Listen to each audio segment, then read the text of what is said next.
Bueno, en primera instancia, darles la bienvenida a este segundo conversatorio del ciclo en clave de ESI, en el marco de la Semana UNIPE Virtual 2022, una semana de reflexión, de encuentros, de intercambio acerca de la educación en nuestro país, para poder pensar la educación en nuestro país y para poder pensar diferentes problemáticas vinculadas a ella.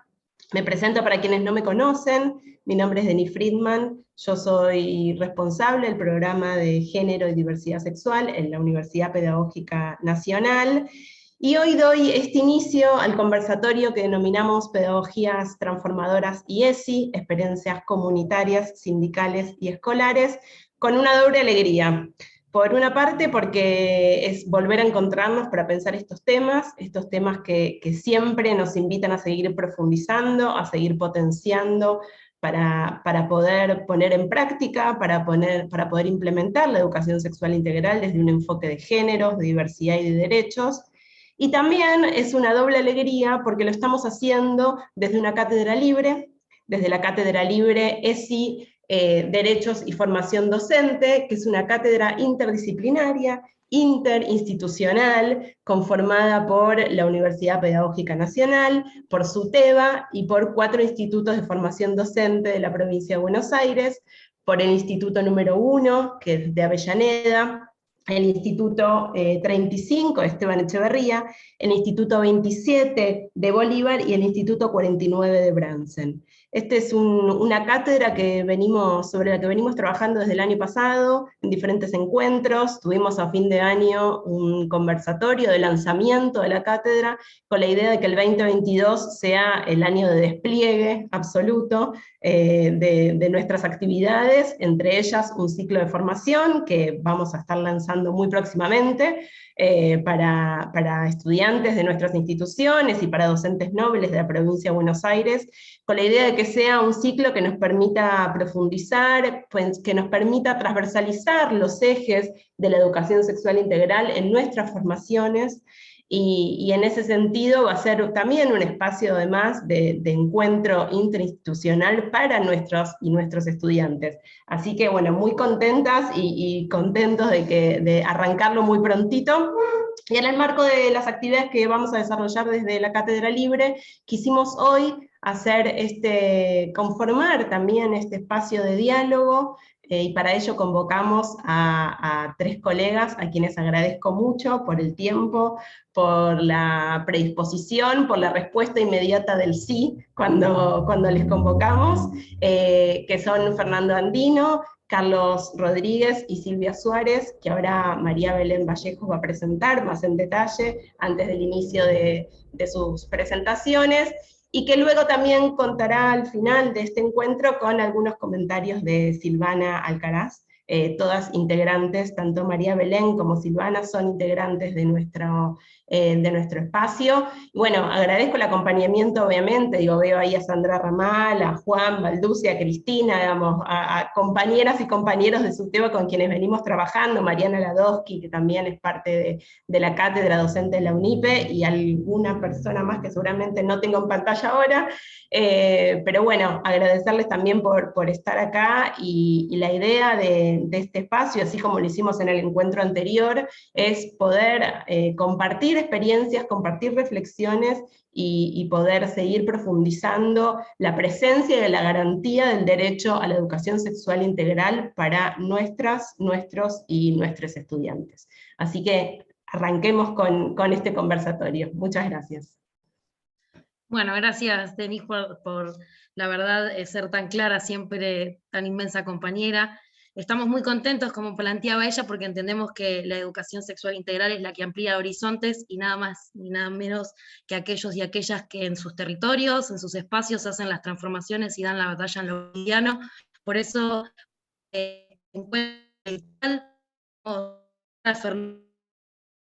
y doctora de la Universidad Nacional de La Plata, investigador en el Centro Interdisciplinario de Investigaciones en Género, docente en la Cátedra Didáctica de la Lengua y Literatura 2, docente en Construcción de la Tarea Docente 3 en el Instituto de Formación número 9 de La Plata, docente de prácticas del lenguaje y literatura en las escuelas secundarias de la ciudad de Berisso y secretario de Cultura y Educación del SUTEBA de la seccional Berisso. La verdad, Fernando, te damos la bienvenida, y como decía Denise en un principio, nos gustaría que nos puedas contar tus experiencias, ¿no?, de esta pedagogía transformadora que se aplicó en el territorio y que venís transitando en estos tiempos de trabajo y militancia. Gracias, Belén. Bueno, antes que nada, agradecer a la UNIPE, al SUTEBA, por esta invitación.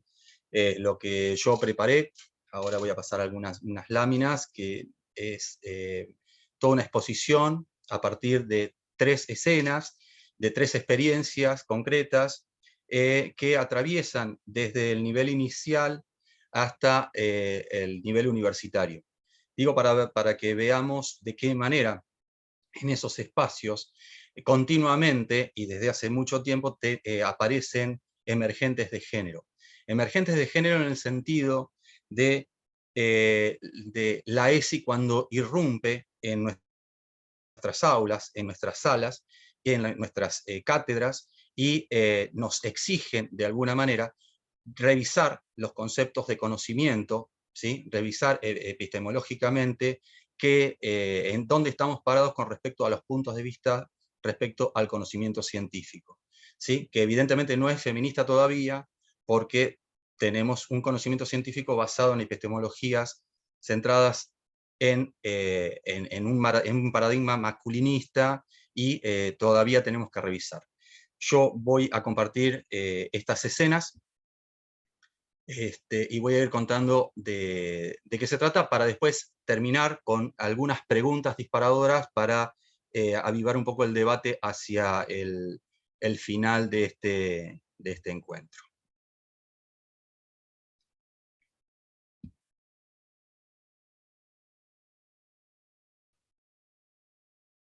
Bueno, ¿se ve bien la imagen?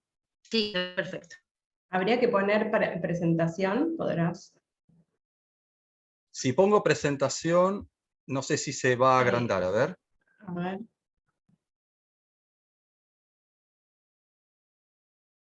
No, no me lo toma. No, ¿Se bueno. ve? No, ¿Se ve igual? Sigo por acá. Sí, sí, sí. Bueno, voy a ir pasando por estas escenas. La primera escena que nombré, El narrador borracho en el corazón del actor de Edgar Allan Poe, que es un texto canónico de la escuela secundaria que seguramente la mayoría de nosotros, nosotras, nosotres conocemos, se da en una práctica docente de Lucía, voy a poner un nombre de ficción, que era una practicante de la cátedra donde trabajo en la universidad, y yo cumplí ahí un doble rol como tutor de ella en la universidad y como profesor de este tercer año en una escuela de Berisso de Villanueva.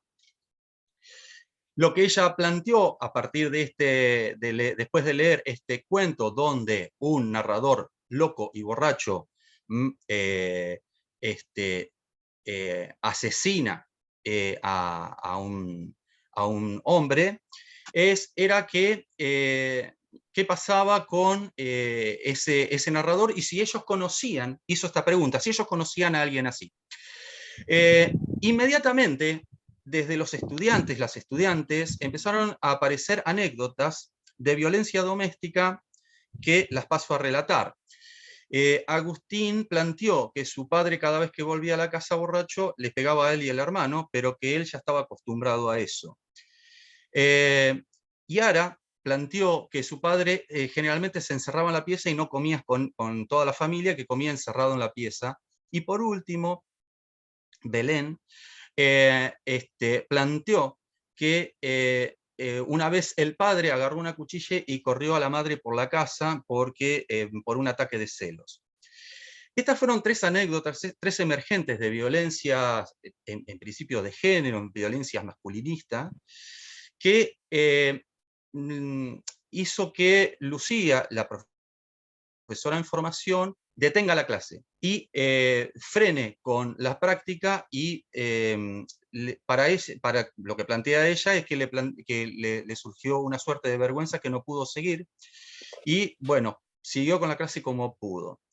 Cuando volvemos a analizar esta escena, ella planteó que esa escena no estaba dentro de lo que ella esperaba para una clase en escuela secundaria de prácticas del lenguaje, que en la universidad eso no se veía, y que ella creía que el debate sobre el género y sobre el narrador se iba a dar de una manera más macro y más tendiente a la teoría literaria. Nos dimos cuenta que ahí había una separación y un desfasaje y un distanciamiento entre su experiencia personal como estudiante acá de la universidad y lo que realmente estaba experimentando como profesora de escuela secundaria. Una segunda escena me tocó presenciarla a mí el año pasado en un curso de tercer año de un instituto de La Plata donde doy clases. Habíamos leído Las vestiduras peligrosas de Silvino Campo, donde una mujer se viste con supuestos trajes o vestidos transparentes y sale a la calle donde tiene distintas miradas de la sociedad. El relato trata de un femicidio y cuando empezamos a hablar sobre estas vestiduras en este curso de futuros profesores de escuelas y profesoras de escuelas secundarias, yo preguntaba qué sentidos les encontraban a estas vestiduras. Había un montón de palabras que aparecían, pero de repente un estudiante planteó la palabra puta. Planteó la palabra como si podría haber dicho eso en ese espacio de formación docente. Y otra estudiante dijo, ¿por qué tardamos tanto en decir las palabras? Este emergente dio como respuesta una suerte de reflexión sobre la forma en que ellos habían sido formados en el instituto. En principio, que nunca habían abordado los conocimientos desde una perspectiva sexogenérica. Entonces también había ahí un aparato interpretativo al cual ellos se atenían, o por lo menos nombraban los textos literarios a partir de la teoría literaria o de la crítica literaria, pero que estas palabras no se usaban en el instituto, o por lo menos no se usaban en las clases. Y eso llevó a una reflexión a ver cuáles eran los itinerarios de silencio de esos estudiantes, por qué no podían interpretar los textos con las palabras que ellos creían que podían usar, y fue muy enriquecedor plantear todas esas trayectorias y cómo seguiríamos a partir de ahí, pero por otro lado, ¿qué voces habilitarían ellos en las escuelas secundarias cuando fueran futuros profesores y profesoras de prácticas del lenguaje y de literatura?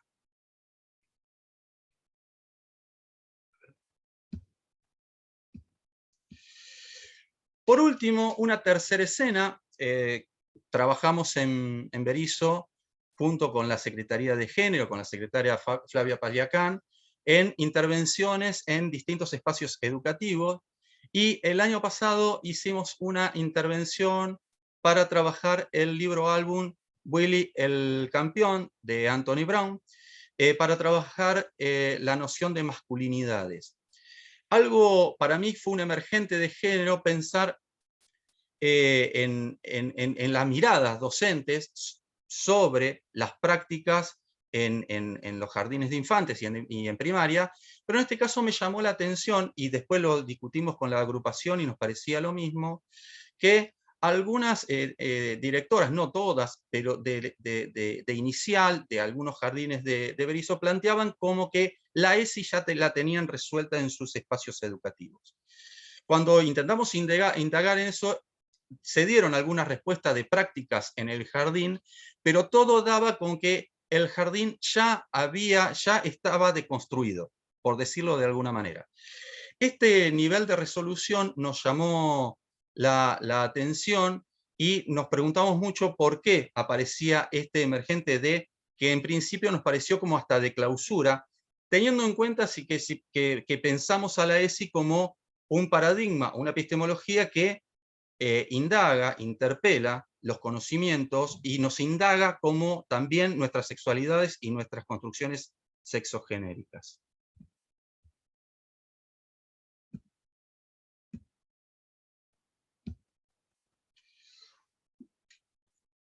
algunas preguntas disparadoras de estas escenas que estoy planteando, que son también para poner en cuestión y para debatir a futuro, tienen que ver con estos interrogantes. ¿En qué momento la escuela se separó de la vida? En el sentido de que, ¿en qué momento se desexualizó? ¿Por qué dejamos nuestros cuerpos fuera del aula? ¿Desde cuándo los saberes de la experiencia dejaron de ser un saber legitimado o por qué nunca lo fueron? ¿Qué deuda histórica viene a saldar la ESI en la educación?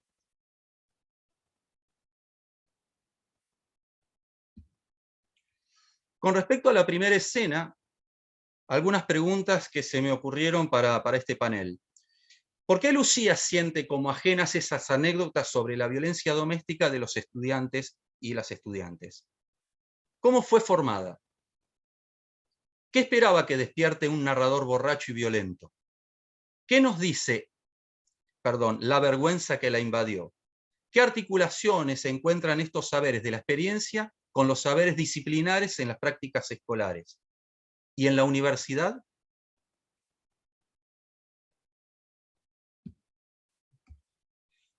Con respecto a la escena del instituto terciario, ¿por qué, como dijo Adriana, que es la chica que planteó lo de la palabra, en esta clase de futuros profesores de literatura se tardó tanto en decir la palabra puta? ¿De qué manera se lee literatura en los institutos? ¿Qué nos dice esa vergüenza, ese no decir? ¿Qué itinerarios de silencio habitaron ese Zoom? ¿De qué manera la ESI viene a interpelar esos silencios, a pedirles que se conviertan en voz?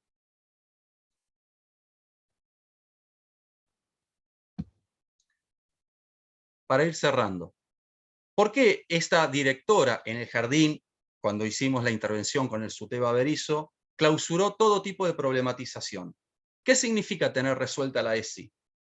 ¿De qué manera se normaliza la ESI en determinados espacios educativos para que no moleste? ¿Dónde queda la interpelación del cuerpo docente mismo a la hora de pensar la ESI? ¿Los docentes de ese jardín tenían la sexualidad resuelta? Y ahora para abrir hacia el debate y vamos cerrando. 3 líneas o 3 puntas que pueden abrirse aún más, ¿no? Pensar la relación con el saber como una relación sexuada, que tenga en cuenta los saberes de la experiencia. Indagar los puntos de vista heterosexuales de hombre blanco, occidental y urbano con los que se construyó históricamente el conocimiento científico. Y por último, ¿cómo hacer para que la ESI problematice el cotidiano escolar y no se resuelva nunca?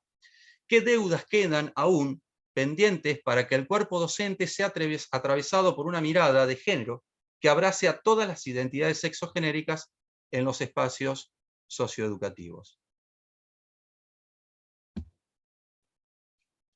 Brevemente, las 3 experiencias y algunos interrogantes para que sigamos y poner en diálogo con los demás compañeros, del conversatorio, compañeras y con toda la audiencia. Gracias.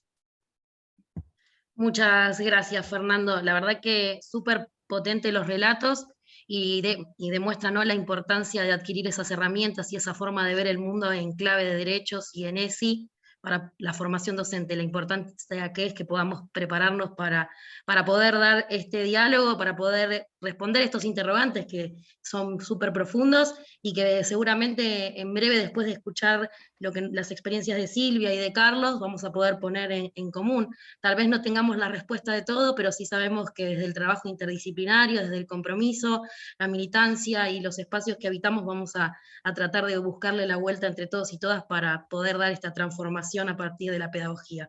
Así que te agradezco, Fernando, por el convite y por tu generosidad a la hora de compartir tus experiencias. Ahora, si les parece, si estás ahí, Silvia Suárez, para también contarnos tus experiencias, para poder compartir, para seguir enriqueciendo con todo el trabajo que venís haciendo. Silvia Suárez es secretaria de Géneros e Igualdad de Oportunidades en UTE La Pampa, entidad de base de CETERA, es referente en género de CTA de los trabajadores en La Pampa, secretaria general de la seccional Quemú Quemú en UTELPA, promotora territorial en el registro del Ministerio Nacional de Mujeres, Géneros y Diversidad, integrante del equipo de formación de ESI de UTELPA con perspectiva de género y enclave de derechos humanos. Es también maestra de grado titular en enseñanza primaria, coordinadora del curso titular en enseñanza secundaria. Así que, Silvia, todo tuyo. Bueno, en primer lugar, buenas tardes. ¿Me escuchan bien? Se escucha muy bien, sí. Bueno, en primer lugar, agradecerles a este equipo de UNIPE que nos ha convocado en el nombre de SUTEBA y haber invitado a CETERA, pero antes de comenzar este espacio quiero poner en valor mi compañero que recién estuvo planteando esto que nosotros vamos a continuar diciendo desde esta escuela popular que venimos a contar hoy en nombre de CETERA. Por eso, en primer lugar, agradecerles por este espacio en nombre de CETERA y en ella cada una de las organizaciones de base que componen nuestra confederación. Gracias por permitirnos traer las voces de quienes fueron protagonistas de esta escuela popular, Estela Maldonado, una escuela que viene a consolidar las luchas y conquistas que CETERA viene llevando adelante en un importante recorrido histórico. Doble orgullo tenemos, por un lado, que lleve el nombre de una impulsora y defensora en perspectiva de género, en diversidad y en derechos humanos y en educación sexual integral, como lo fue y lo es nuestra compañera Estela Maldonado. Y por otro lado, sentimos orgullo, porque como todo trabajo de CETERA y de nuestra central de trabajadores, son proyectos que se crean, se transforman y se traducen en políticas de intervención, no solo gremial, sino también pedagógica y política en particular. Es un proyecto, este programa de Escuela Popular Estela Maldonado, que es en clave de ESI, fue seleccionado en tiempos de pandemia por el Ministerio de Mujeres, Géneros y Diversidad, y cuyo objetivo se encuadra en propiciar experiencias personales y colectivas. Cuando escuchábamos a Fernando, de eso habla esta escuela popular, y ese recorrido, ese camino tuvo y sigue teniendo en cada una de las organizaciones de base CETERA esa formación. Experiencias personales y colectivas de deconstrucción y construcción, de lo que nos planteaba recién Fernando, ¿no? Pero desde una mirada feminista y popular. Y quiero detenerme acá porque fue seleccionado por un ministerio cuya institucionalidad fue ganada y conquistada por los distintos movimientos de mujeres y diversidad, con mucho tiempo de luchas organizadas y en unidad. Esta escuela popular es una instancia que impulsa herramientas que permite un involucramiento activo en la desnaturalización de las violencias de género contra las mujeres y el colectivo LGTBIQ+.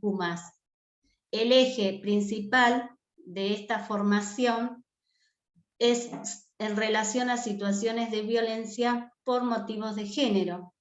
Nuestra confederación fue protagonista y partícipe en toda la ampliación de derechos desde el marco legal, de ese grupo de las 26.000 de las cuales hablamos y contamos. La 26.485 vino a marcar un antes y un después en cada jurisdicción de nuestro país, en el marco de nuestra confederación, con la licencia por violencia de género contra la mujer, que nos permitieron acuerdos paritarios que fueron pensados en las mujeres trabajadoras, y desde una perspectiva de género y en clave de derechos humanos. Hemos pasado por etapas oscuras. Hubo que producir en la resistencia, y allí estuvo CETERA con todas las organizaciones de base de forma federal, para defender cada una de esas leyes ganadas. en estos tiempos difíciles de pandemia debemos estar también atentas, atentos, activos, porque está en disputa en nuestra región y en el mundo la derecha que siempre acecha. Por eso redoblamos los esfuerzos en este gobierno nacional, popular, democrático y feminista, que vino a capitalizar los derechos de las mujeres y la diversidad en un ministerio.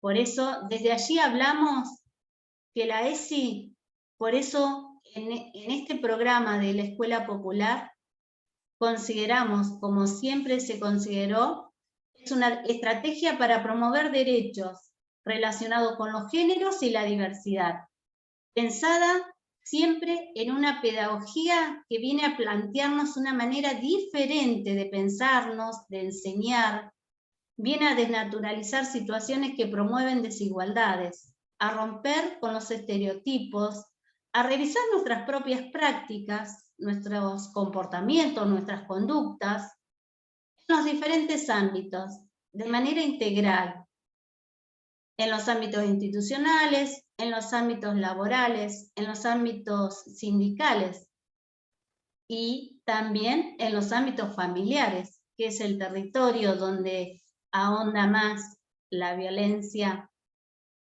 Y como herramienta política en la ESI es muy necesario pensar y ahondar en un trabajo intersectorial e interministerial.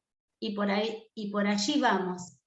Por eso militamos en nuestras escuelas, en nuestras organizaciones, tanto la implementación de la educación sexual integral con perspectiva de género en diversidad y en clave de derechos humanos. Porque nuestras escuelas, nuestras organizaciones son las cajas de resonancia de lo que sucede en nuestra sociedad. Y desde ese lugar la militamos y la trabajamos en 3 ejes fundamentales en los cuales el acompañamiento de CETERA y nuestra central de los trabajadores ha sido permanente y que nuestras organizaciones de base fueron construyendo desde espacios de formación, con equipos conformados para tal fin, el espacio de comunicación desde la producción de materiales, llegando a cada uno de nuestros territorios, principalmente ese territorio que tenemos para trabajar como organización sindical, que es la escuela. Y desde allí llegar a toda la comunidad educativa. Donde hay una buena práctica de ESI, seguramente allí hay un grupo de docentes comprometidos, que bregan por la implementación de la ESI. Docentes de organizaciones sindicales, sociales, feministas, como estuvimos compartiendo en la Escuela Popular en el año 2021. Y que fue muy importante porque fue en el marco de los 15 años de esta ley y en el natalicio de Paulo Freire. Porque si hablamos de esto, estamos hablando de la pedagogía crítica. Y desde ese lugar es que comenzamos a mirarnos y a pensar en forma no solamente personal, sino en forma colectiva. Y cuando hablamos de la ESI en la formación, tanto de la Escuela Popular del 2021 y como ahora está en nuestras organizaciones de base, como lo traemos desde UTELPA, La Pampa, hablamos también de la IBE, porque cuando hablamos de la IBE hablamos de salud sexual reproductiva, una gran conquista ganada primero en las calles, y que nos costó tanto. Hay mucho para hacer, para construir. Lo que antes era una problemática hoy pasó a ser un derecho, porque la ESI es perspectiva de vida, es perspectiva de género, y es la bandera en el marco de los derechos humanos. Por eso diseñamos y ejecutamos la experiencia política desde el aprender y escuchar. Lo dialéctico hace vida a lo público y lo político, en cada uno de nuestros espacios. Y lo tomamos desde la pedagogía feminista y desde la pedagogía de la pregunta. Y analizamos de qué manera el patriarcado trabaja lo político en lo público. Y como siempre decimos, lo personal es político. Las trabajadoras junto a los trabajadores venimos poniendo en debate, en la agenda del debate público, la igualdad y la equidad de género.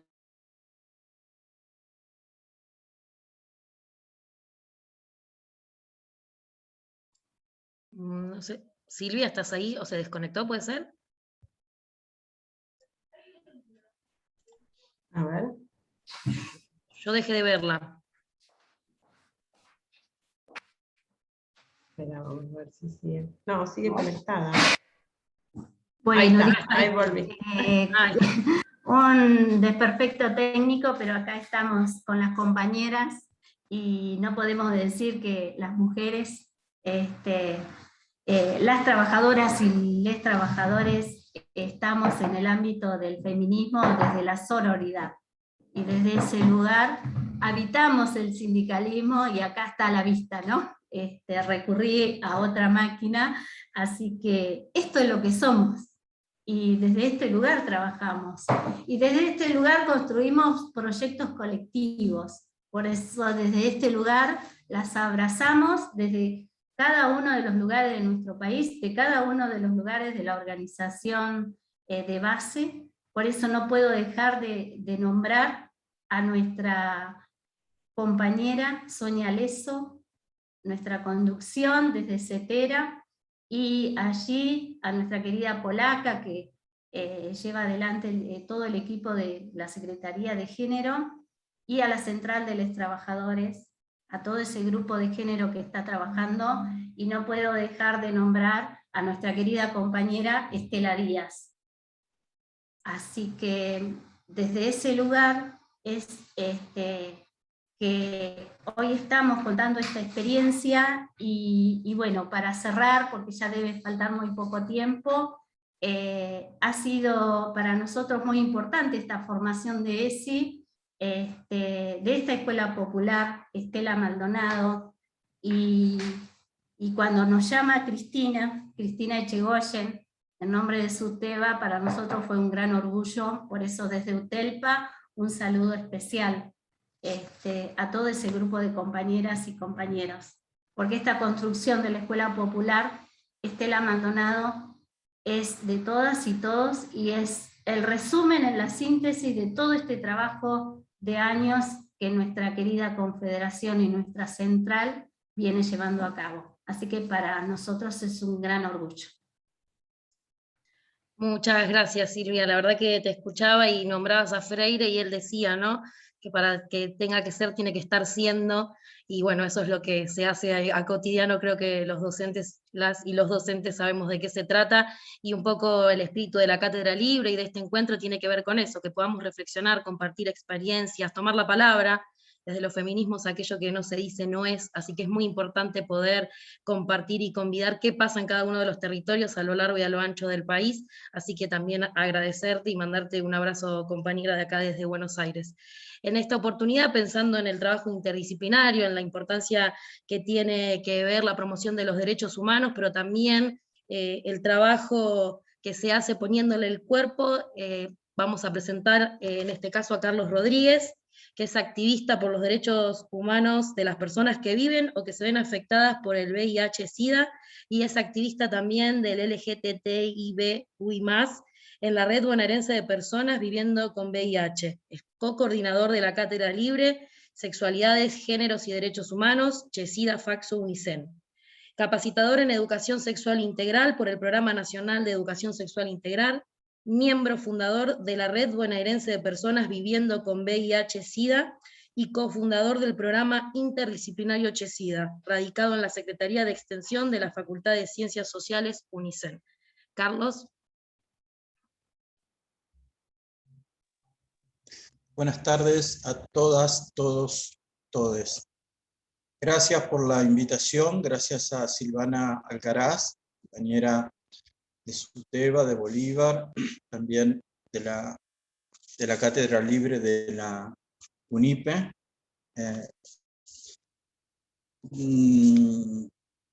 Reconocer el compromiso, como bien decía la compañera que me precedió en la palabra, de CETERA y de SUTEBA con respecto a la educación sexual integral, y también conocedor del compromiso de la compañera la polaca Rodríguez.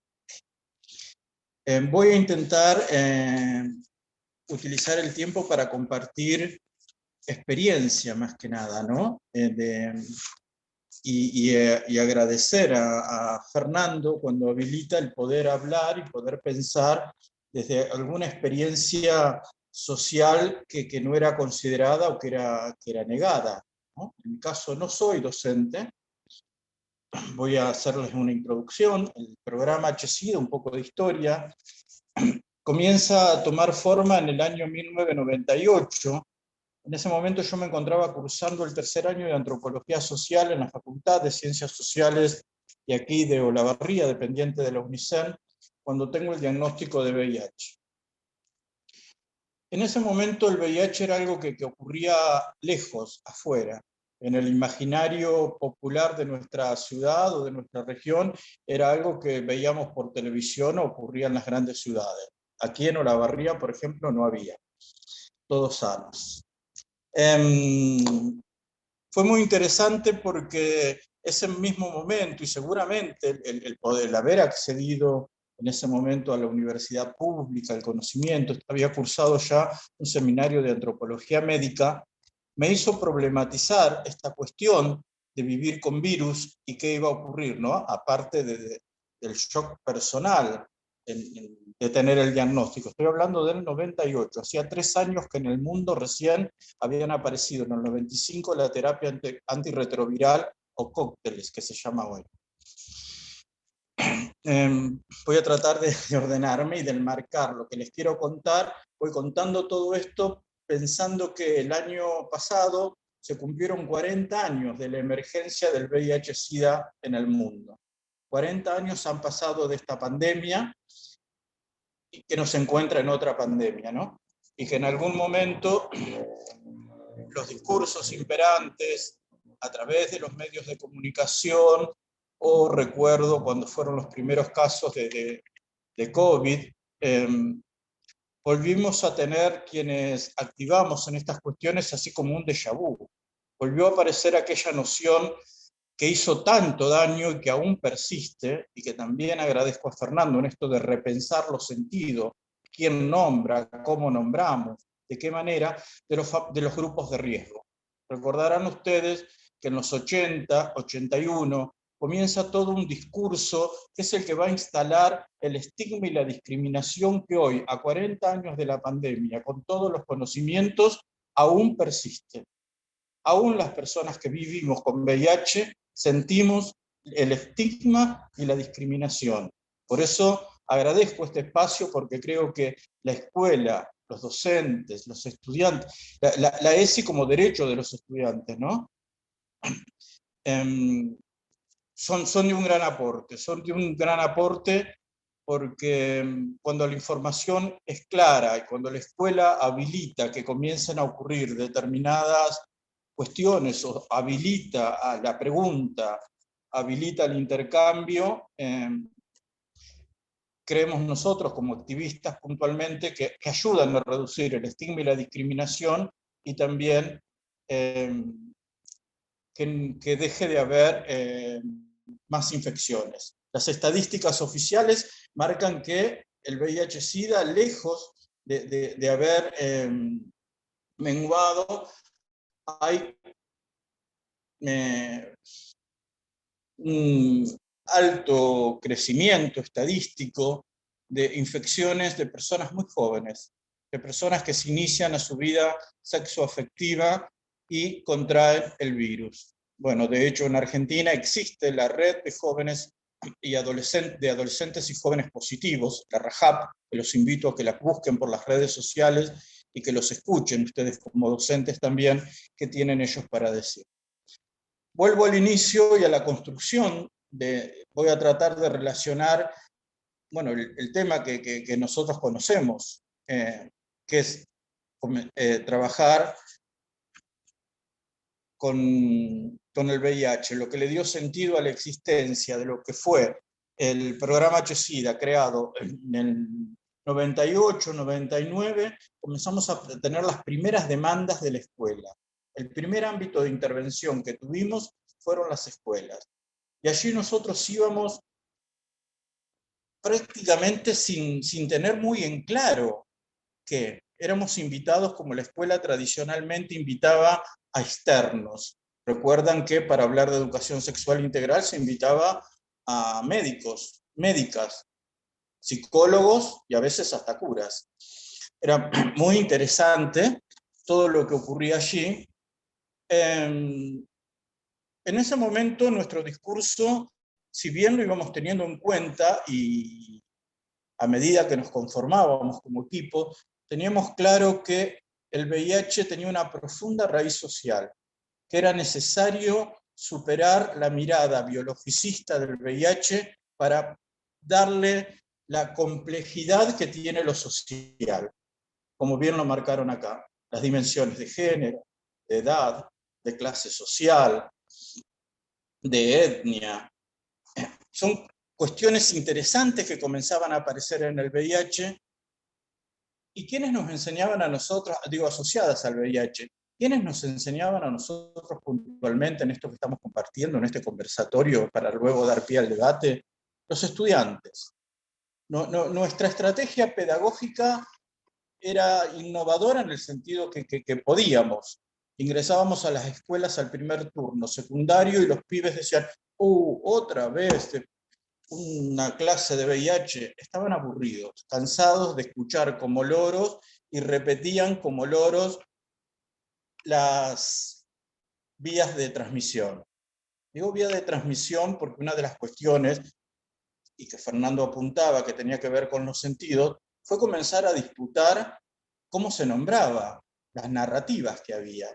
Entonces el VIH no se contagia, el VIH se transmite. Las personas que vivimos con VIH no somos portadores ni portadoras, somos personas que viven con VIH. Entonces, el término contagio y el término portador era ya una cuestión a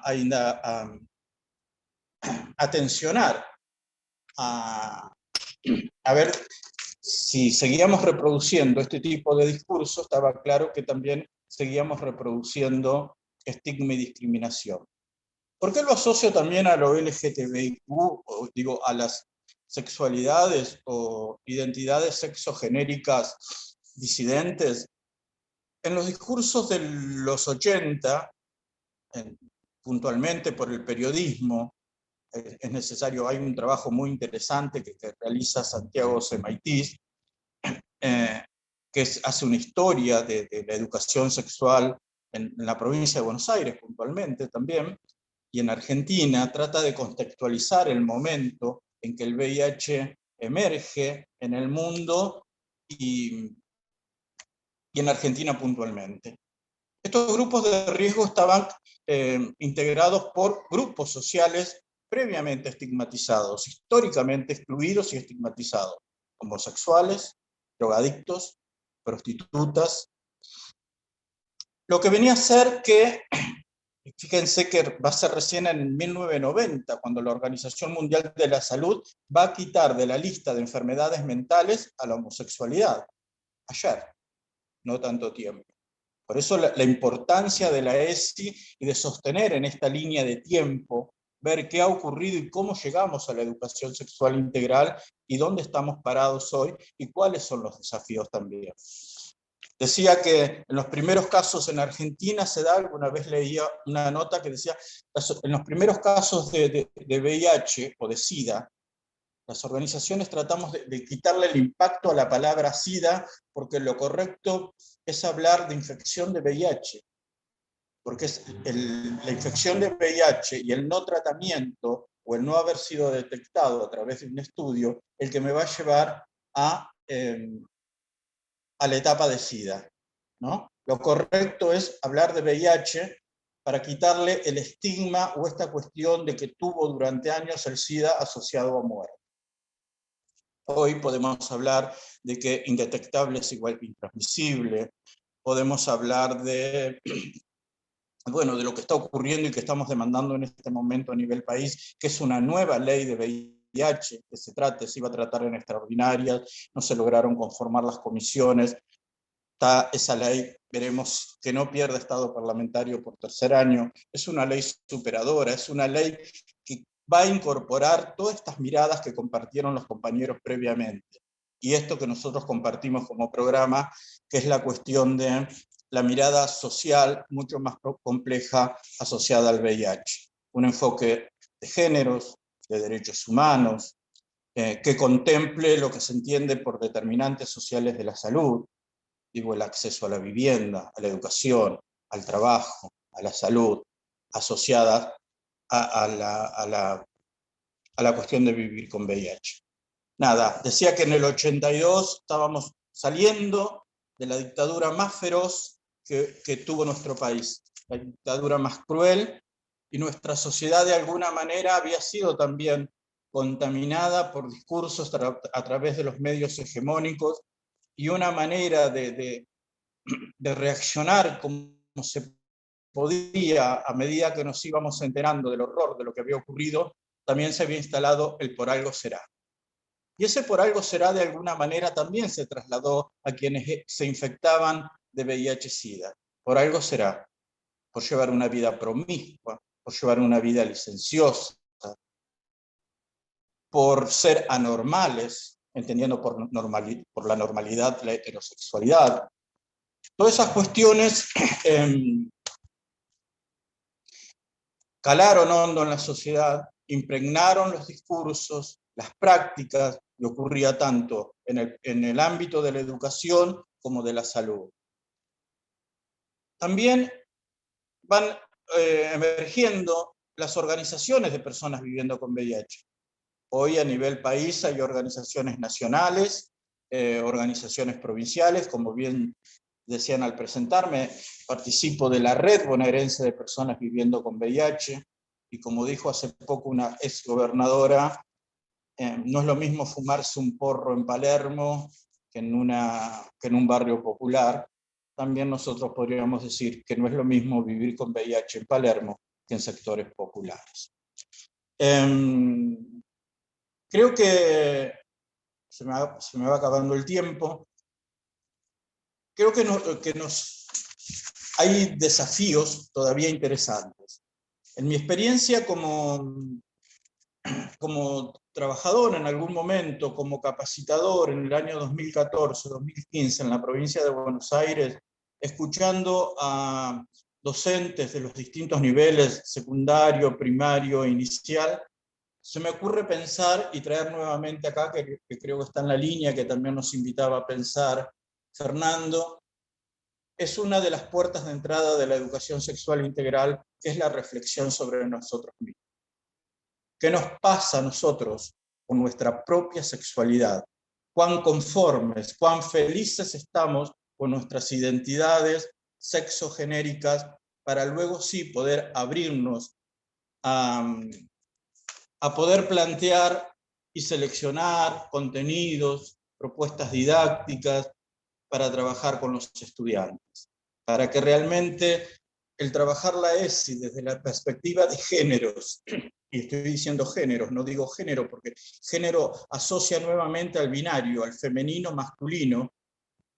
Me parece que es interesante, dado los avances, como la ley de identidad de género, las personas que se reconocen no binarias, que se reconocen por fuera de este binarismo en el que fuimos educados y formateados nosotros, la perspectiva de derechos humanos y la perspectiva de derechos puntualmente.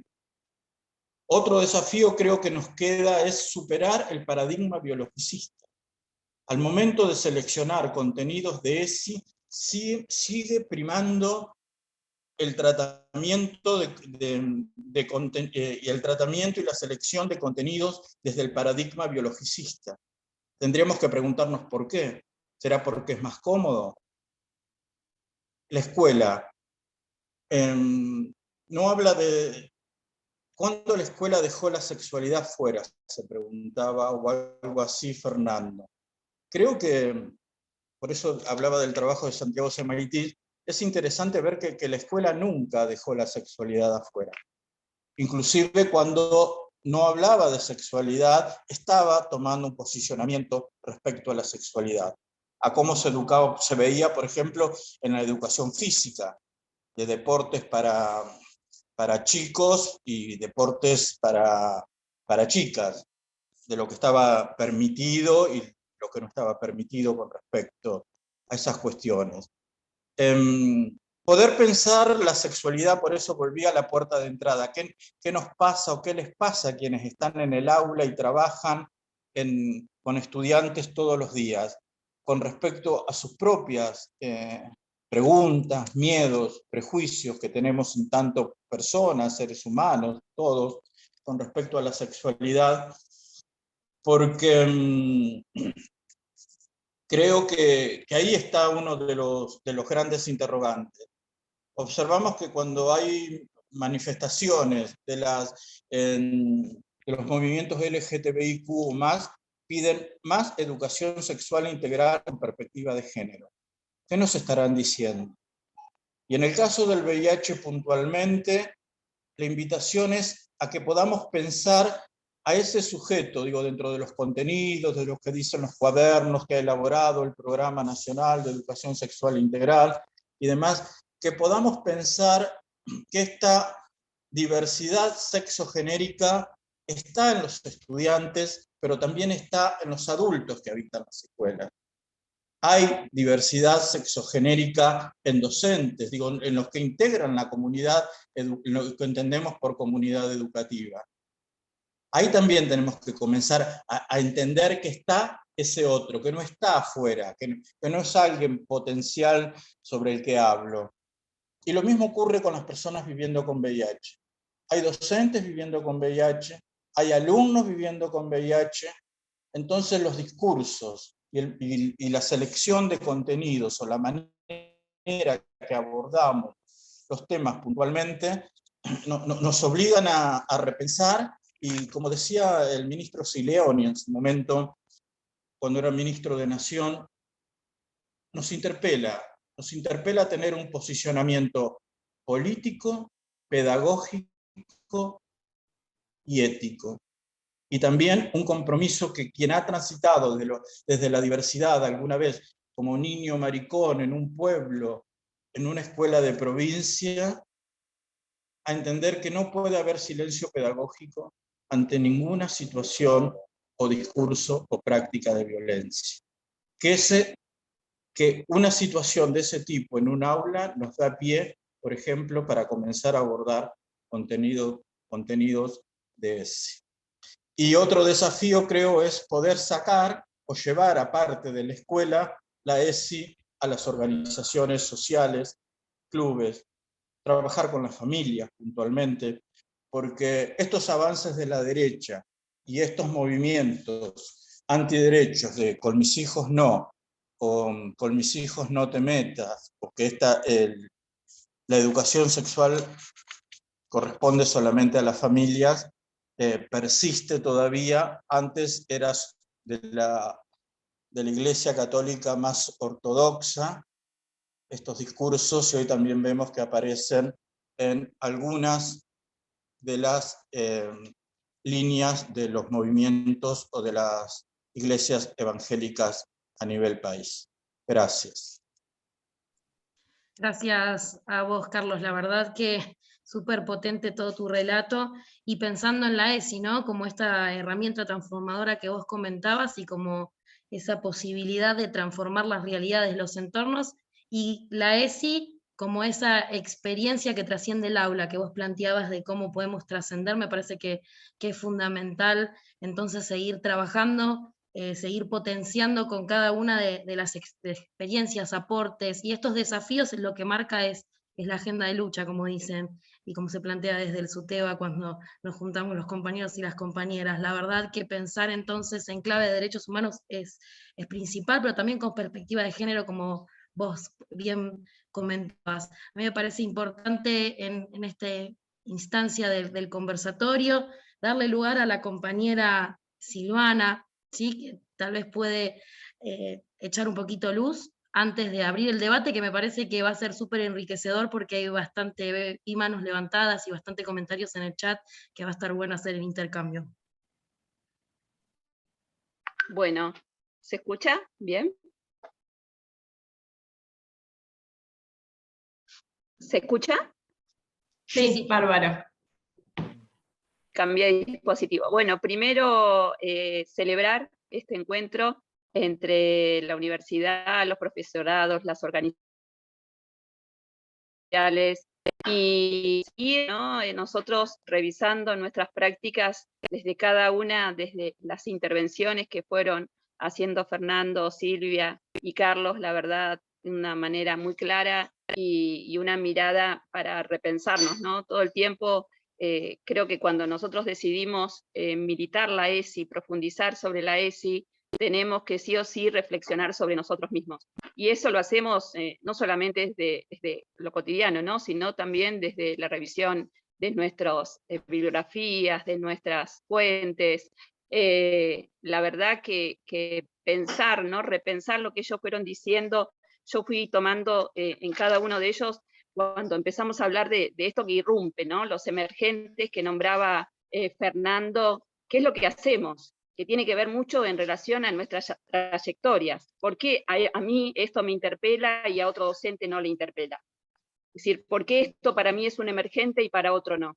Entonces creo que necesitamos esos espacios de reflexión necesarios, ¿no? Para la puesta en práctica de estas propuestas que hacemos de la ESI. La verdad que necesitamos no solamente el encuentro en lo cotidiano, en la sala de profesores, sino espacios sistemáticos de reflexión, ¿sí? Que nos permitan a nosotros poner en voz, poner el cuerpo en todo esto lo que nos sucede en la medida que vamos transitando nuestras prácticas docentes.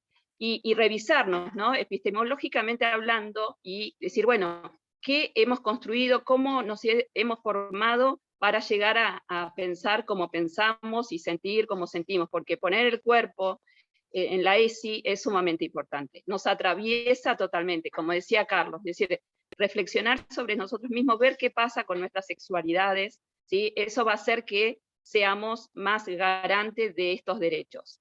Y pensaba, ¿no?, en todo lo que traen las organizaciones sociales, los movimientos feministas, los movimientos LGBTQI+, es decir, cómo esas luchas se transforman después en conocimiento.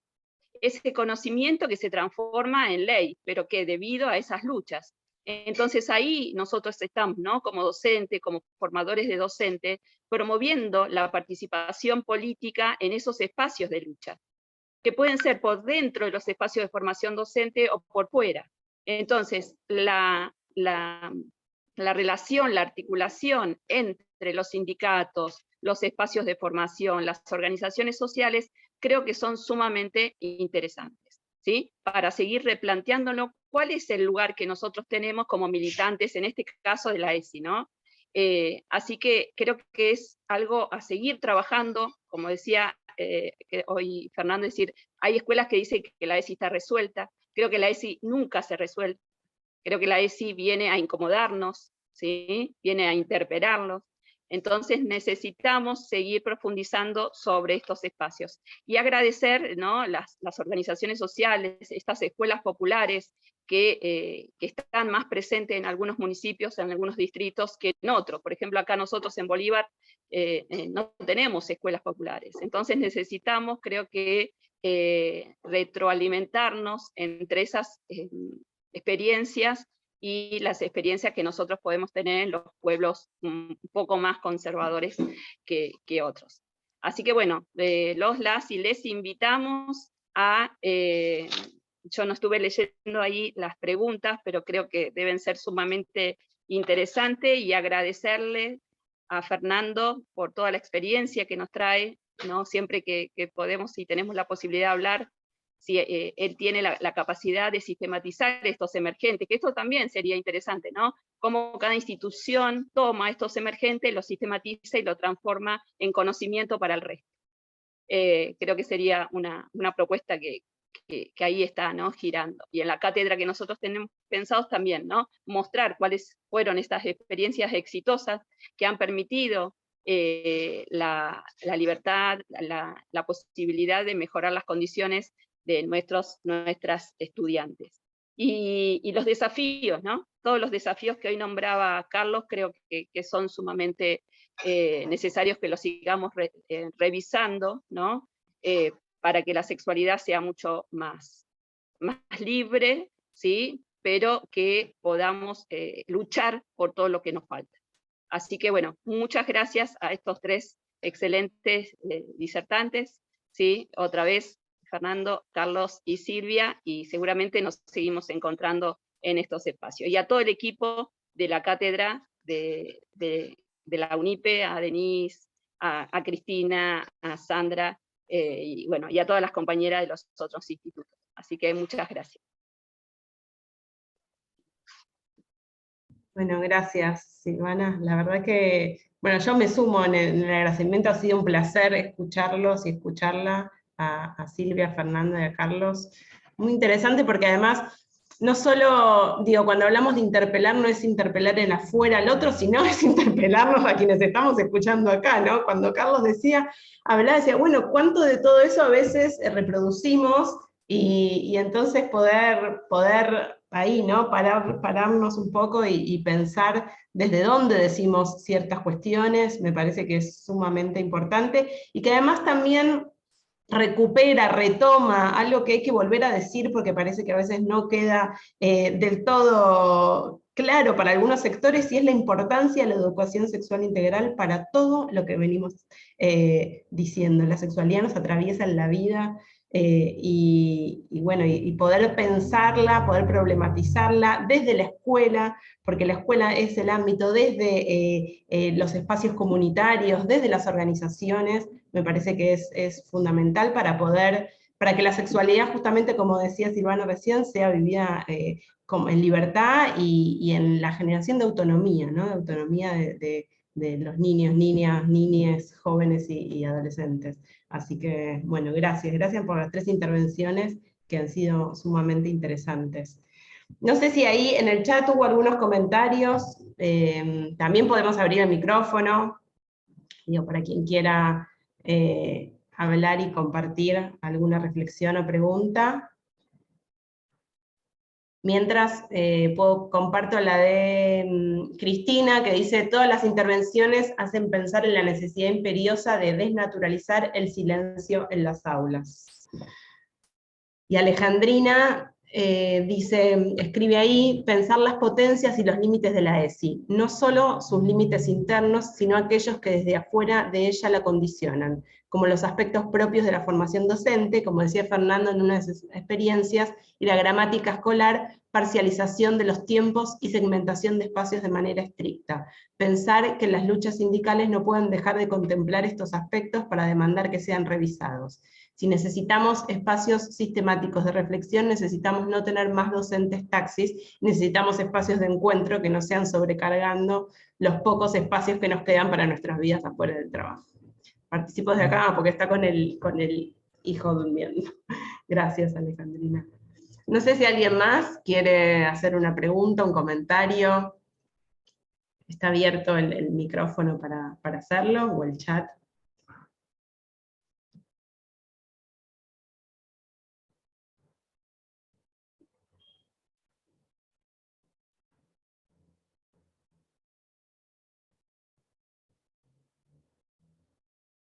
¿Hay alguien? Damos este tiempo para agarrar impulso.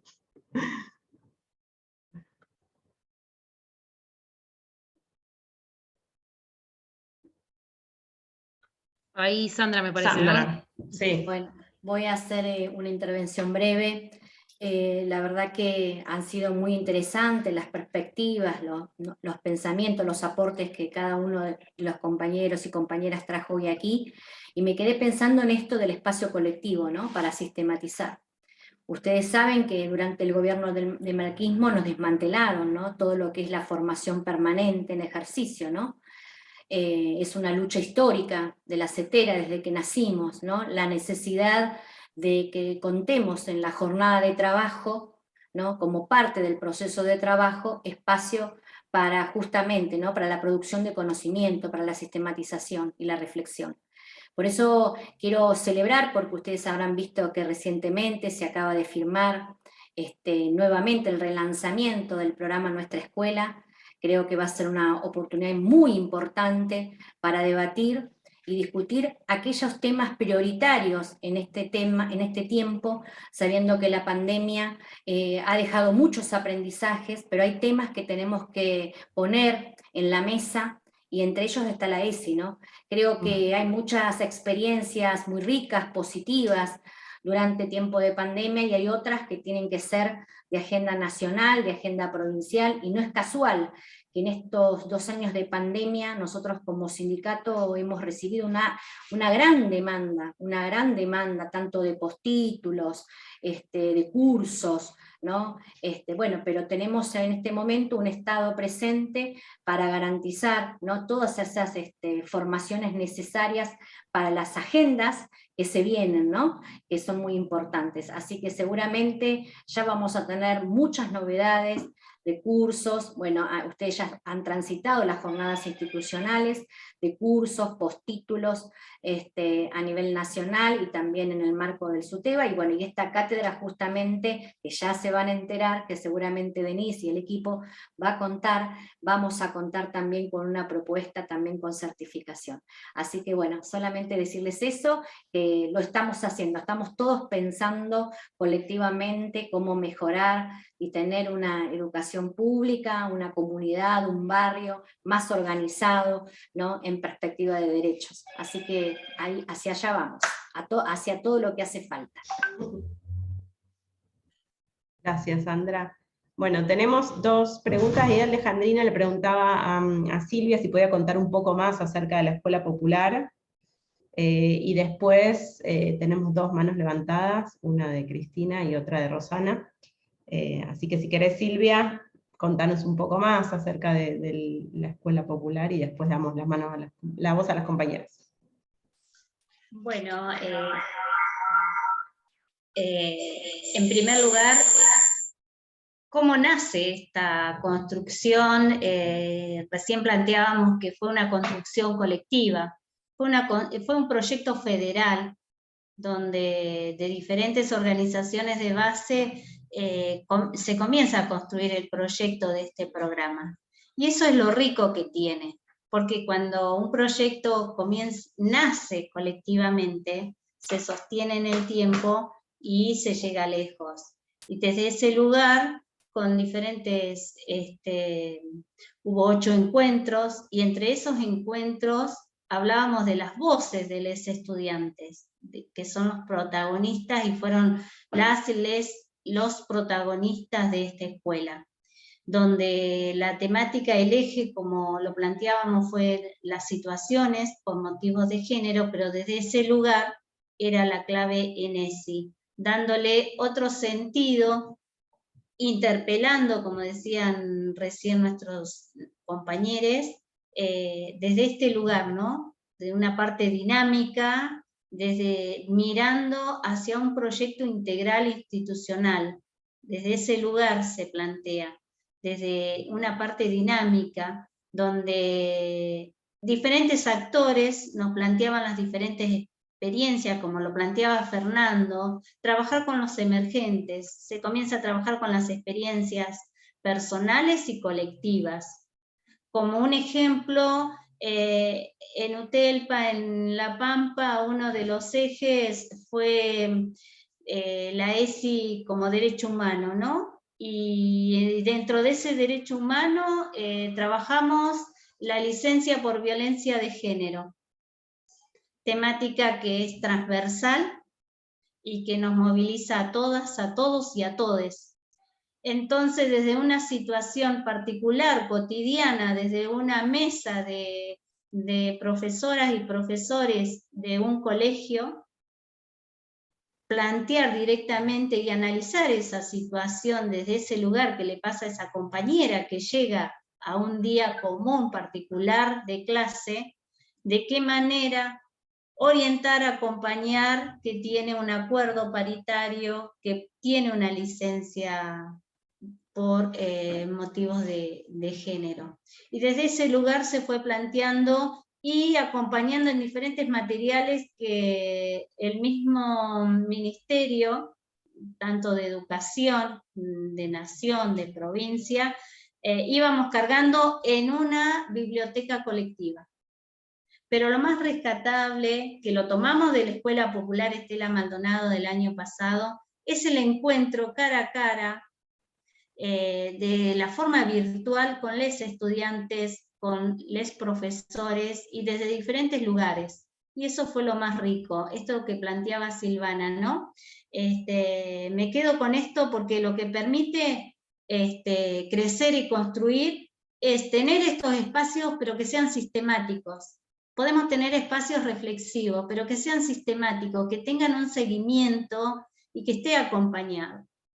En nuestra experiencia, que estamos finalizando el espacio de formación, que es una ESI en acción con perspectiva de género y en clave de derechos humanos, fue dividido en 5 módulos, como les decía, en el primer módulo la ESI como perspectiva de género. ¿Y qué decimos cuando hablamos de educación sexual integral? ¿Por qué la importancia de la ESI? ¿Por qué repensar el rol docente? ¿Desde qué lugar nos interpelamos y pensamos la sexualidad, las identidades, como lo planteaba el compañero Carlos? Desde ese lugar.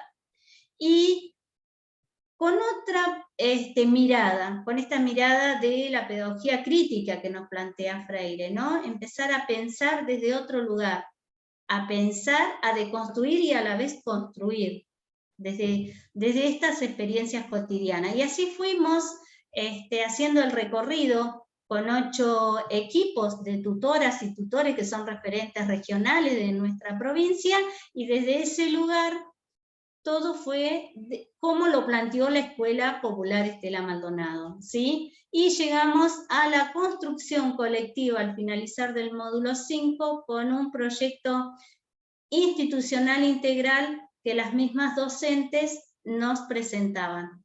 Hasta el momento hay un importante número presentado de trabajos y ahora vamos por el acompañamiento y el seguimiento y el sostenimiento de nuestras compañeras afiliadas a poner en marcha lo que reflejaron.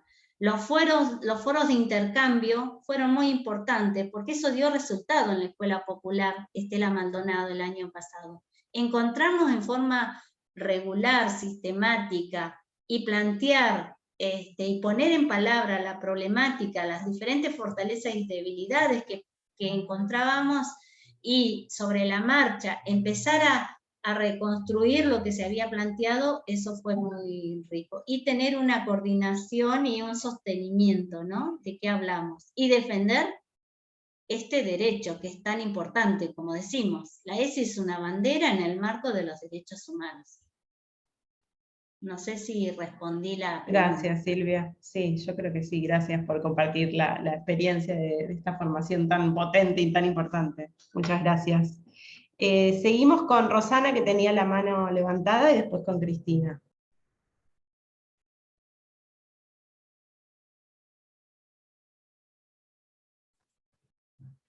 Sí, buenas tardes a todas, a todos, a todes. Bueno, saludarlos.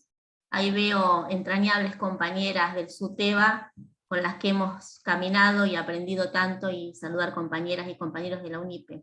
La verdad es que muy rico, muy interesante todo lo que escuchamos, lo que venimos construyendo en materia de ESI, y poner en valor el trabajo sostenido de tantos años de estas organizaciones, sobre todo como mujer trabajadora, sindicalista, feminista, todo este trabajo colectivo que hace tantos años venimos realizando, y que se plasma en estos trabajos, en estos conversatorios, en estos encuentros y trabajo en red, porque todo este acumulado de conocimiento, esta construcción de conocimiento que venimos haciendo desde hace tanto tiempo, y lo que tiene que ver fundamentalmente con la ESI, poco Cristina lo ponía allí, esto de poder llegar al aula, desnaturalizar y que deje de estar silenciado, ¿no? Todo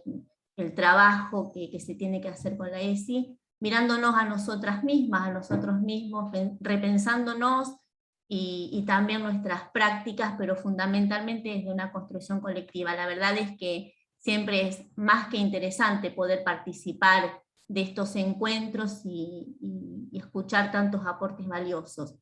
La idea es, nosotros como sindicato de base de la CETERA, es incidir en las políticas públicas, y bueno, podemos decir que con el trabajo de tantos años desde el sindicato hemos estado participando estos días en reuniones con distintas áreas del municipio, del gobierno de la provincia de La Pampa, del Ministerio de Educación, y lo que vemos es que en las agendas de trabajo de todas las direcciones de nivel, de las distintas modalidades del sistema, la ESI está como una temática, un elemento fundamental en las agendas de trabajo de este ministerio, y por lo que escuchaba a Sandra, está pasando lo mismo en la provincia de Buenos Aires.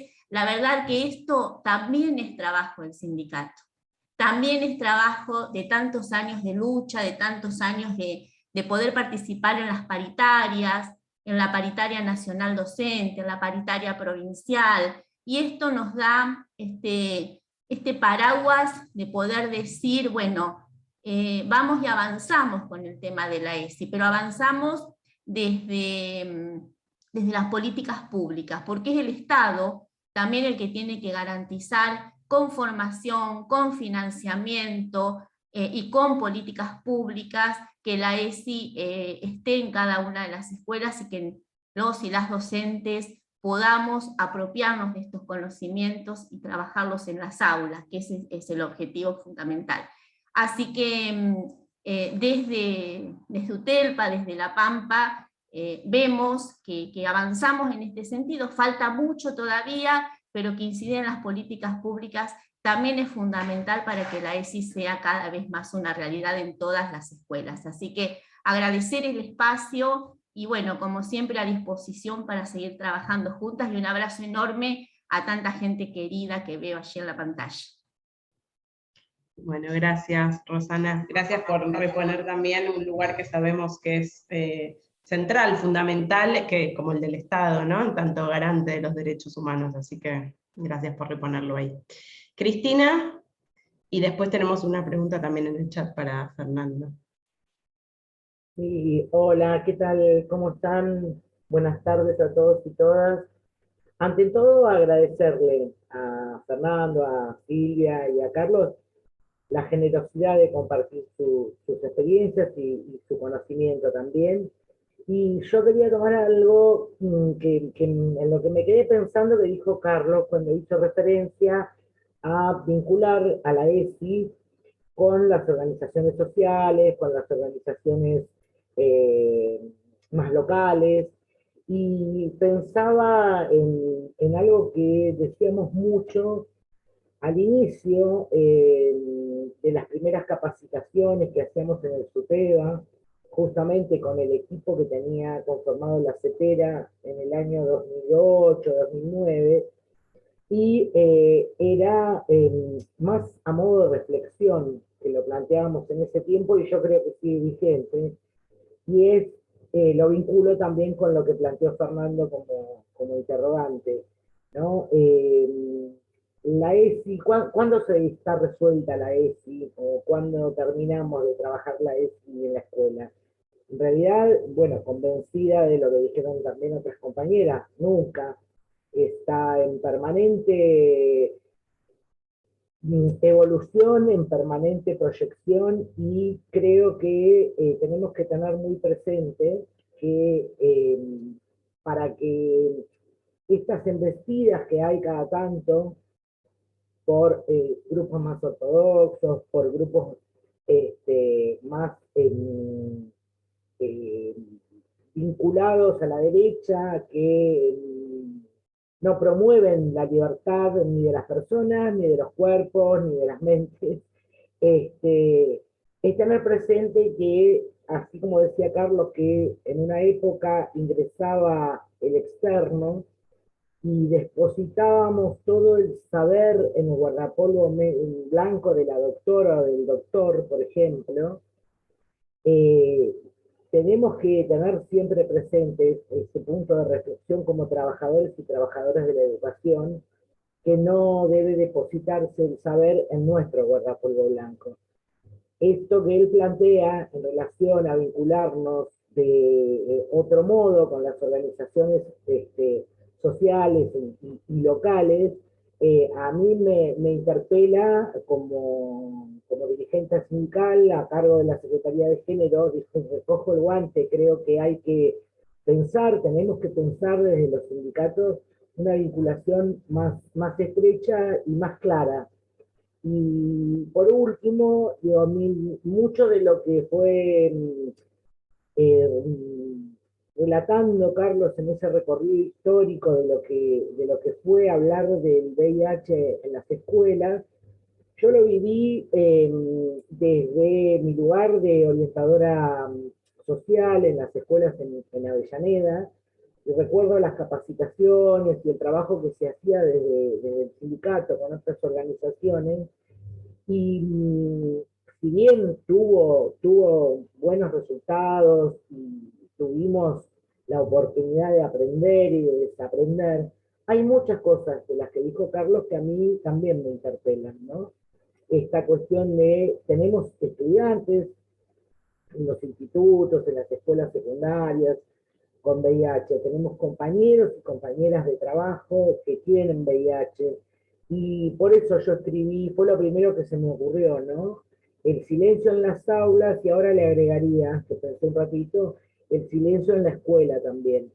Porque si nosotras no sabemos que una compañera o un compañero tiene VIH, posiblemente tenga que ver con que ese compañero o compañera no tuvo el espacio. Y hay algo en ese grupo que trabaja en una escuela que impide que ese compañero o compañera hable. Si esto no sucede entre compañeras y compañeros de trabajo, me pregunto, ¿cómo hacemos para respondernos esos interrogantes que planteaba Fernando?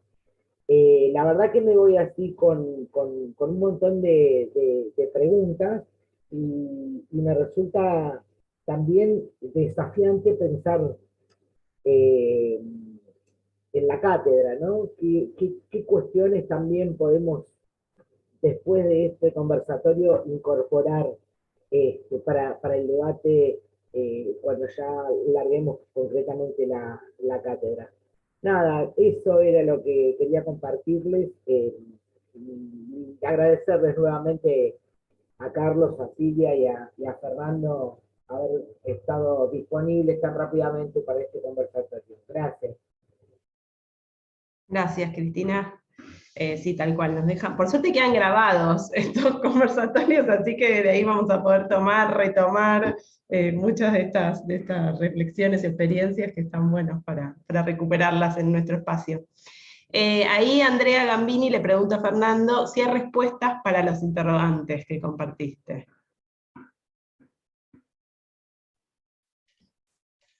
No sé si bueno, gracias. ¿Se escucha? Sí. Sí, bárbaro. Gracias, Andrea. Recién leí la pregunta, justamente, y me quedé pensando, ¿no? Porque pensaba en para qué hacemos preguntas a veces. Digamos, me parece que la ESI viene justamente a instalar preguntas. Y pensaba recién, y esto es totalmente espontáneo, obviamente, que no todas las preguntas están para buscar respuestas. A mí me parece que muchas de esas preguntas que aparecen y nos venimos haciendo los que trabajamos desde una perspectiva de géneros desde hace mucho, no las hacemos tanto para buscar respuestas, sino para desmantelar los efectos de poder de un conocimiento histórico en las escuelas, en los institutos, que es ese conocimiento del que yo hablaba, ¿no? Ese conocimiento científico que se construyó históricamente desde la mirada de un hombre blanco y europeo. Que todavía, si uno revisa las currículas de la educación superior, de la educación media, de primaria o de inicial, podemos encontrar rastros, ¿sí?, o predominancia de ese currículum o de ese modo de construir el conocimiento. Entonces, en principio es hacia dónde van apuntadas las preguntas, si van apuntadas hacia buscar respuestas o a desnaturalizar esos efectos de poder, porque el conocimiento y la construcción del conocimiento es efecto de verdad, ¿sí?, en los espacios educativos. Y me parece que va hacia ese lugar, ¿no? Hacia preguntarse, pero ¿desde qué punto de vista se dice esto? ¿Desde qué punto de vista se dice que la naturaleza es mujer? ¿Desde qué punto de vista Galeano escribe un mito donde el inicio es un hombre y una mujer? Como mito de origen. ¿Desde qué punto de vista están pensados los conocimientos y los corpus literarios, los corpus de textos en las escuelas, en los institutos? ¿Sí? Preguntarse por esos puntos de vista no lleva a tener una respuesta, sino que lleva a empezar a construir más preguntas sobre eso, porque es muy grande el montaje.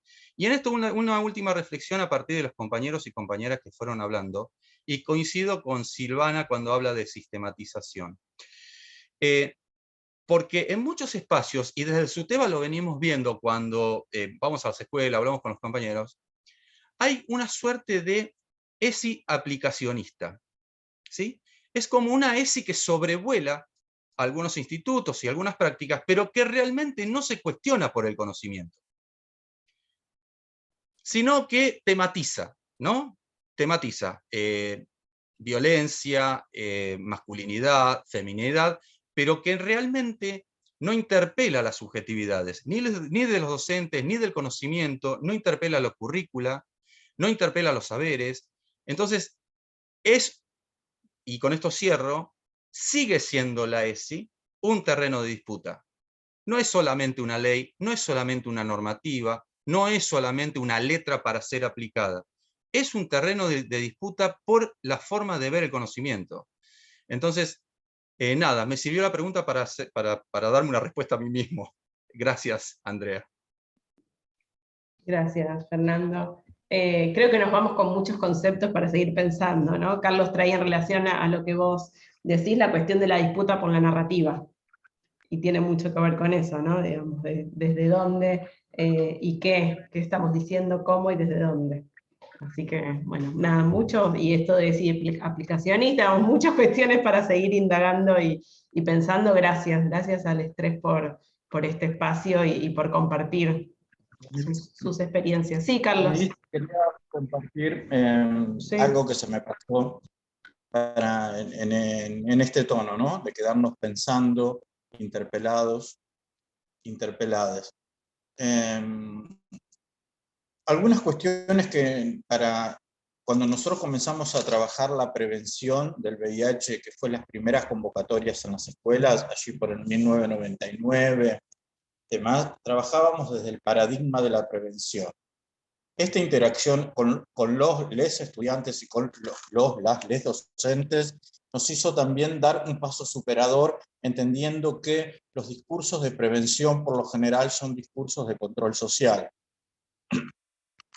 Y para comenzar a trabajar también desde el paradigma de la promoción de la salud y promoción de los derechos. Una cuestión que observábamos interesante en las escuelas es que la escuela históricamente ha sido una institución heterosexual. O sea, el orden institucional imperante ha sido la heteronormatividad como presupuesto implícito de que todos los que habitan la institución escolar son personas heterosexuales.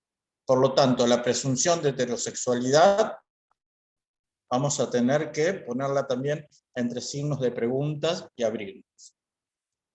Con respecto al abordaje del VIH-Sida, a la información que en ese momento y todavía persiste en las escuelas, los contenidos curriculares que abordan al VIH-Sida como referencia a espacios curriculares específicos aparecían en las materias de biología o de ciencias naturales, ¿no?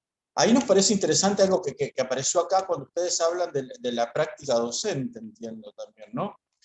Y quiero focalizar en el nivel secundario y en los últimos años de nivel secundario, cuando les jóvenes comienzan a acercarse, a experimentar sus primeras experiencias sexoafectivas. Una de las cuestiones que a nosotros nos sacaba a veces del manual o del libreto que teníamos como adultos al compartir con los pibes, era cuando generábamos ese ambiente de escucha y surgían las preguntas. Entonces, a veces decíamos, bueno, y para el sexo oral, tal cosa, la prevención. Recuerdo una vez que un alumno levantó la mano, porque también las escuelas hacían eso, nos mezclaban chicos desde el último año de primaria con primeros de secundaria, y estábamos hablando de una compañera nuestra, Claudia, de la prevención en el sexo oral. ¿Y qué es el sexo oral?, preguntó el niño, de 12 años. Una compañera más grande, de 14, 16 de atrás, le contestó: en el recreo te explico. Carcajada general del curso.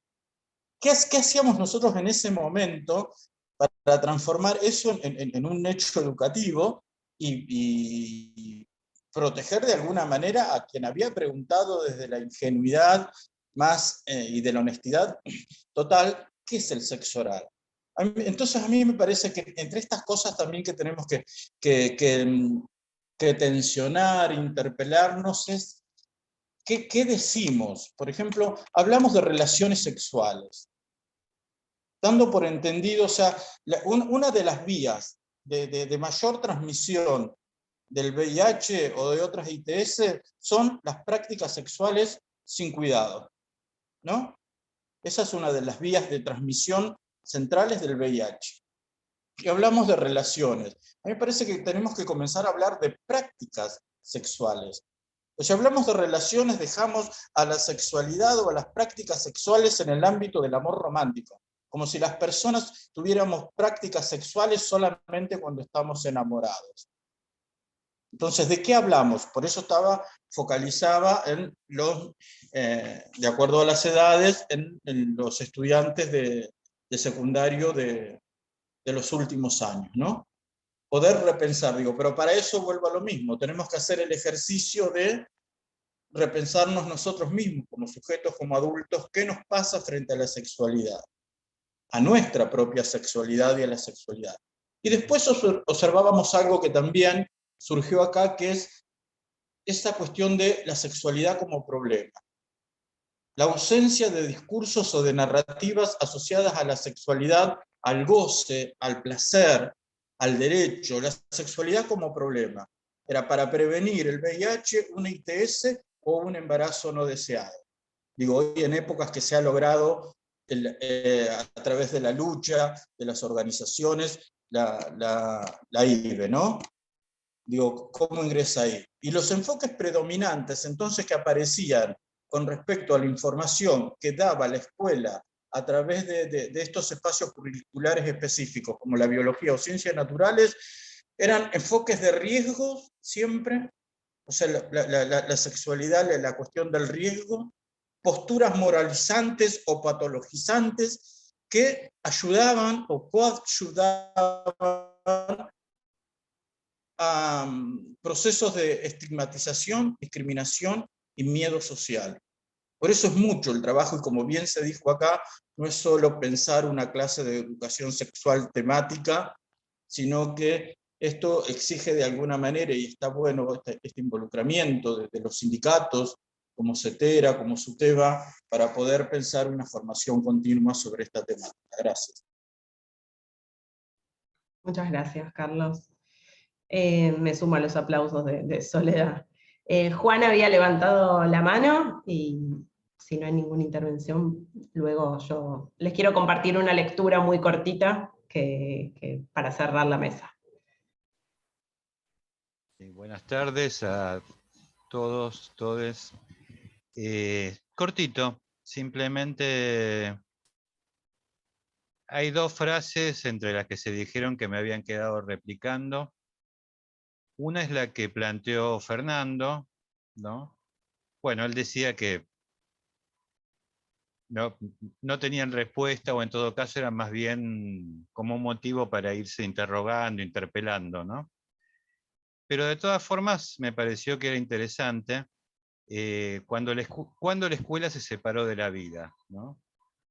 Se podría hablar en términos pedagógicos, hay quien ha fundamentado que justamente hay escuela porque tiene una separación de otros ámbitos, ¿no? Pero yo también me preguntaría si se separó de la vida, o qué relación tiene la escuela pensaba, ¿no?, de la vida, y la contraponía a una pregunta o a una afirmación que había hecho Carlos, que un poco la contestó él después, ¿no? Ahora estamos medio cortos de tiempo, yo había pensado que podían ser preguntas para ellos. Carlos avanzó bastante sobre esto cuando él dice, la escuela nunca dejó la sexualidad afuera, ¿no?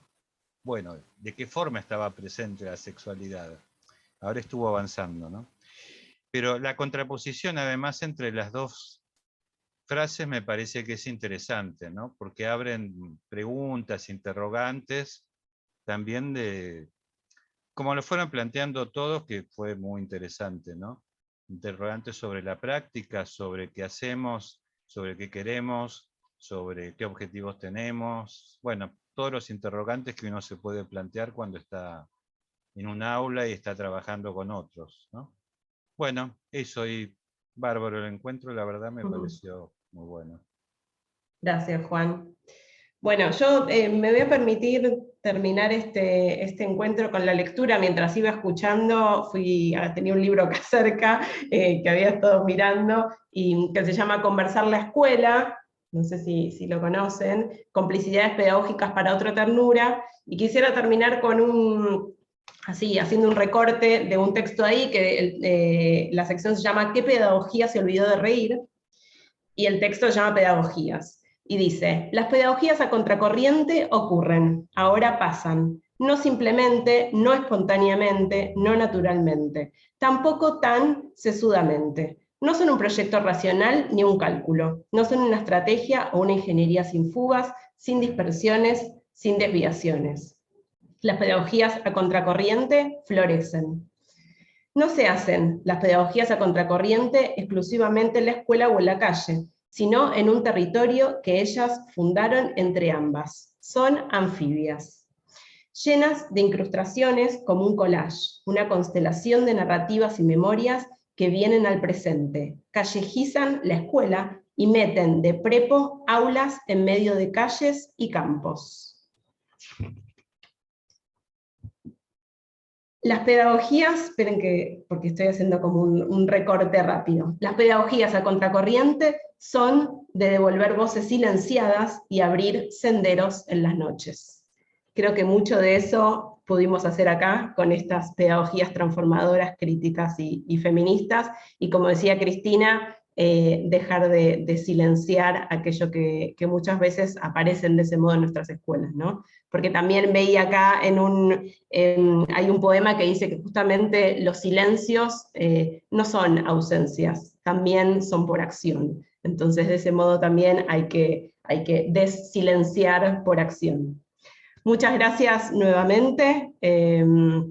Y bueno, nos estamos encontrando el viernes que viene en el último encuentro del ciclo, para quienes quieran participar, para pensar las diversidades justamente y la ESI en voces de compañeros y compañeras, de escuelas y también estudiantes. Así que quedan todos, todas y todes invitades el viernes que viene a las 3 de la tarde. Y luego les vamos a estar compartiendo también el ciclo para que puedan sumarse, el ciclo de formación de ESI, porque compartimos que estas experiencias así esporádicas nos permiten avanzar un montón, pero también sostenemos que la formación es importante que sea sistemática, así que para eso vamos a avanzar y concretar esta propuesta de formación a través de un ciclo que comenzará en abril.